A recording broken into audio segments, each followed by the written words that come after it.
बांसुरी की धुन। हरिराम बनारस में गुलाब की पत्तियों को पीसकर गुलकंद बनाने का काम करता था। बनारस में उसकी गुलकंद दूर दूर तक मशहूर थी। उसका एक बेटा और एक बेटी थी। बेटी का नाम सुकन्या था। बेटी गुलकंद बनाने में अपने पिता का पूरा साथ देती थी और इस काम में अपने पिता की तरह ही माहिर थी। सुकन्या के स्कूल में पढ़ाई के साथ साथ नृत्य कला, गायन कला और वाद्य कला का अभ्यास कराया जाता था। सुकन्या ने वाद्य कला में बांसुरी का चुनाव किया और उसमें वो पूरी तरह निपुण हो गई थी। स्कूल में जब भी कोई धार्मिक समारोह होता तो सुकन्या बांसुरी बजाकर सबका मन मोह लेती थी। हरिराम बनारस में तो गुलकंद का व्यापार करता ही था। वह हर शहर में जाकर गुलकंद बेचा करता था। इस काम में उसकी बेटी उसका साथ जाती थी, क्योंकि उसका बेटा अभी छोटा था और उसका ज्यादा रुझान पढ़ाई की तरफ था। लेकिन सुकन्या को अपने पिता का साथ देना बहुत अच्छा लगता था। ऐसे ही बाप बेटी हर शहर में जाकर गुलकंद बेचकर अच्छी कमाई कर लेते थे। एक बार वृंदावन में गुलकंद बेचने का उनको सौभाग्य प्राप्त हुआ। दोनों बाप बेटी वृंदावन में एक धर्मशाला में ठहरे। हरिराम का नियम था, जब भी वह दूसरे शहर में जाता तो सबसे पहले बनाई हुई गुलकंद को वह किसी मंदिर में भोग लगाता था। वृंदावन में जाकर जब उसने गुलकंद बनाई तो उसने एक दौने में गुलकंद को रखा और अपनी बेटी के साथ राधा रमन जी के मंदिर के प्रांगण में गया और वहां जाकर गुलकंद से भरा हुआ दौना सुकन्या और उसके पिताजी ने राधा रमन जी के चरणों में रख दिया। मंदिर के पट अभी बंद थे। तभी सुकन्या, जो हर रोज अपनी बांसुरी का अभ्यास जरूर करती थी, क्योंकि बांसुरी बजाए बगैर उसको चैन नहीं आता था, तो मंदिर के प्रांगण में बैठकर आज राधा रमन जी को अपनी बांसुरी वादन सुनाने लगी। बांसुरी की धुन छेड़ते ही मंदिर के प्रांगण में ऐसा माहौल बन गया कि हर कोई उसके बांसुरी की धुन को सुनकर मंत्रमुग्ध हो गया। जब मंदिर के पट खोले तो गोसाई जी ने हरिराम और सुकन्या के लाए हुए गुलकंद के दौने को राधा रमन जी के आगे रख दिया। गोसाई जी, जो कि राधा रमन जी के हर भाव से परिचित थे, उन्होंने आज देखा कि राधा रमन जी के मुख पर आज बहुत प्रसन्नता का भाव है। उनके मुख की मुस्कान बहुत ज्यादा तीखी हो गई थी। उनके कटाक्ष नेत्र खुशी से और फैल गए थे। गोसाई जी यह देखकर हैरान हो गए, आज राधा रमन जी इतने प्रसन्न क्यों हैं? तभी उनका ध्यान मंदिर के प्रांगण में बैठे सुकन्या पर पड़ा, जो कि बांसुरी बजाने में मग्न थी। गोसाई जी समझ गए कि राधा रमन जी बांसुरी की धुन सुनकर प्रसन्न हो रहे हैं। सुकन्या बांसुरी बजाने में इतनी मग्न थी कि उसको पता ही नहीं चला कब मंदिर के पट खुल गए हैं। लेकिन जब उसने अपनी बांसुरी धुन को विश्राम दिया और उसके नेत्र जब राधा रमन जी के साथ मिले तो राधा रमन जी के कटाक्ष नेत्र उसके हृदय को ऐसे भींत गए कि वह तो बस उनको देखती ही रह गई। तभी हरिराम ने सुकन्या को कहा, बेटा, दर्शन हो गए हो तो चले। सुकन्या राधा रमन जी को निहारती हुई वापस धर्मशाला आ गई। अब तो हर रोज सुकन्या और उसके पिता गुलकंद बनाकर मंदिर लेकर जाते और सुकन्या बांसुरी की धुन छेड़ती और राधा रमन जी और उस सभी लोग उसकी बांसुरी की मधुर धुन सुनकर मंत्रमुग्ध हो जाते। ऐसा कितने दिन चलता रहा। हरिराम ने कहा कि बेटा, अब हमें आए हुए काफी दिन हो गए हैं, अब हमें अपने नगर वापस चलना चाहिए। लेकिन न जाने राधा रमन जी की कैसी इच्छा थी कि जब भी वो जाने का प्रोग्राम बनाते तो हर बार उनका जाना ना होता और फिर वो यहीं रह जाते। ऐसा करते करते उनको वृंदावन में रहते करीब 2 महीने हो गए। सुकन्या का तो यहाँ से जाने का मन ही नहीं कर रहा था, क्योंकि वह तो राधा रमणा की दीवानी हो चुकी थी। और उधर राधा रमन जी, जो कि आज तक अपनी बांसुरी की धुन से सारे वृंदावन में रमन करते थे, अब तो सुकन्या की बांसुरी की धुन सुनकर मंत्रमुग्ध हो रहे थे। कई बार ऐसा होता था कि रमणा रात को विश्राम के लिए भी देरी कर देते थे, क्योंकि उनको बांसुरी की धुन बहुत प्रिय लगती थी।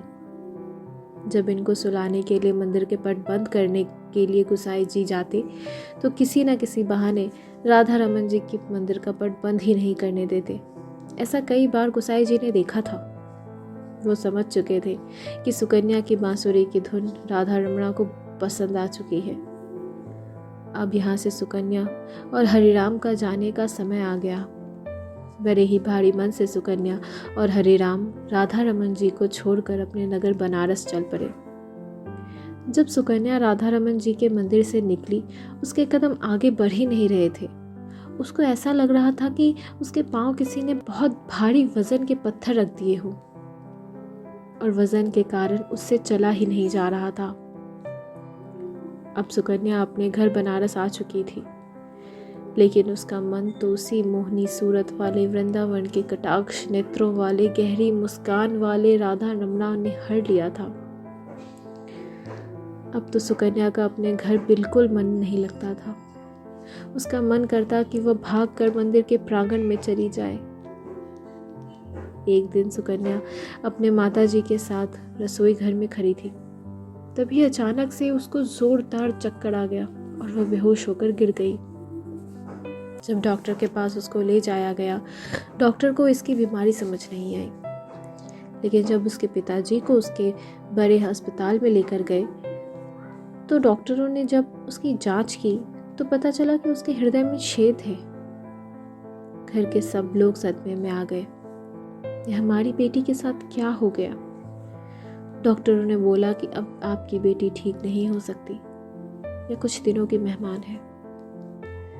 लेकिन इसके बारे में सुकन्या को नहीं बताया गया। सब लोग उसको ऐसे दिखाते कि तुमको कोई मामूली सी बीमारी है और तुम्हें कुछ भी नहीं हुआ।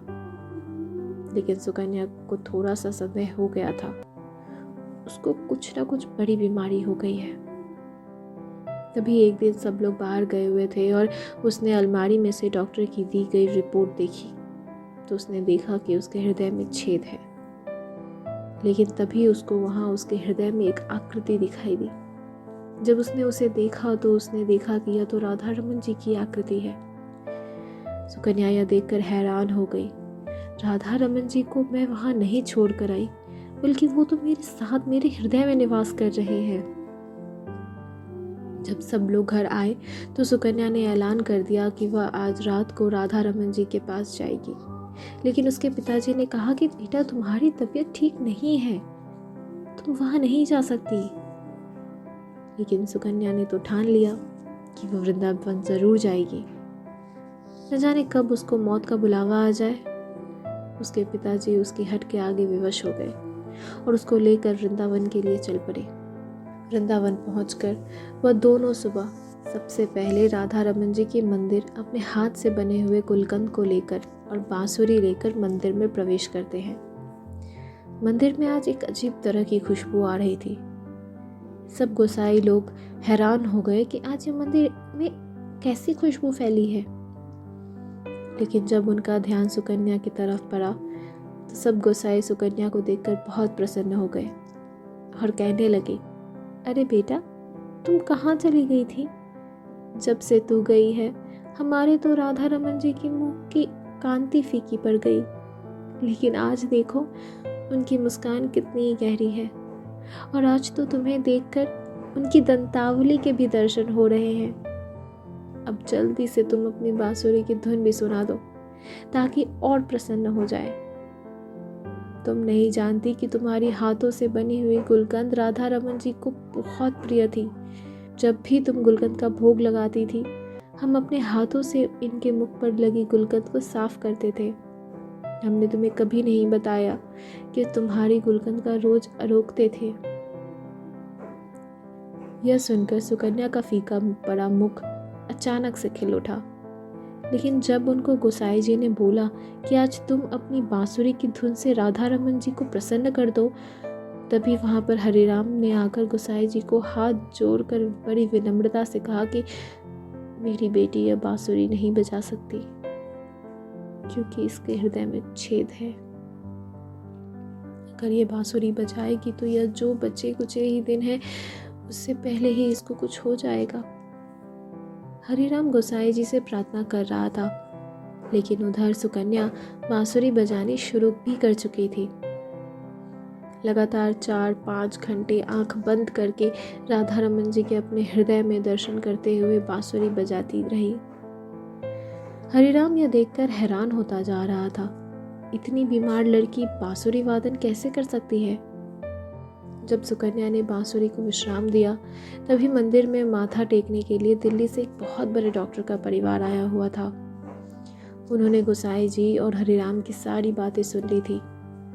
डॉक्टर ने बताया कि जिसको दिल की बीमारी या दिल में छेद होता है, वह बांसुरी वादन नहीं कर सकता। आप लोगों को ज़रूर कोई गलत फहमी हुई है। लेकिन हरिराम ने सौगंध लेकर कहा कि नहीं, हम वहाँ पर सुकन्या का इलाज करवा रहे हैं। और डॉक्टर ने बोला, यह कुछ दिनों की मेहमान है। मंदिर में आए हुए डॉक्टर ने दोबारा उसके दिल की जांच की, तो उसने भी देखा कि सुकन्या के हृदय में तो छेद है, लेकिन वह छेद किसी चीज़ का उस पर आवरण है। उसको कुछ समझ नहीं आ रहा था। किसी को यह नहीं पता था कि बीमार सुकन्या के दिल में हुए छेद को खुद राधा रमन जी ने वहाँ पर विराजमान होकर अपने आप से ढका हुआ था। सुकन्या अपनी बीमारी से बिल्कुल बेपरवाह थी, क्योंकि उसके दिल के डॉक्टर राधा रमन जी उसके दिल का इलाज करने के लिए खुद उसके हृदय में वास कर रहे थे।